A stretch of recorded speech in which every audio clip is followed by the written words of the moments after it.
Hello everyone, আজকে করব chicken রান্না। তো তোমাদের সাথে একটু শেয়ার করছি। চিকেনটাকে প্রথমে দেখো ম্যারিনেট করে নিয়েছি। এখানে রয়েছে হলুদ, নুন, তারপর রয়েছে জিরে, আর মোস্ট প্রপারলি দিয়ে দিয়েছি আমি এখানে একটু সর্ষের তেল আর একটু চিনি, আর দিয়ে দিয়েছি একটু কাশ্মীরি লঙ্কার গুঁড়ো, যার কারণে কালার হয়েছে। তো এখন এটা ভালো করে আমি ম্যারিনেট করার জন্য রেখে দেবো প্রায় 1-1.5 ঘন্টা।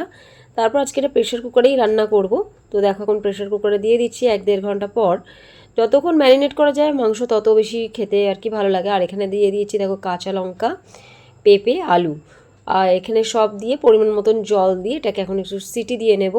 আজকে একটু নতুন স্টাইলে করছি যাতে ভালো খেতেও হয়। আর এটা মশলা এখানে দিয়ে দিয়েছি। এখানে আদা রসুনটা গ্রেট করে নিচ্ছি। মশলা প্রায় কষা হয়ে গেছে আর ওইদিকে সিটি দিয়ে রেডি হয়ে গেছে।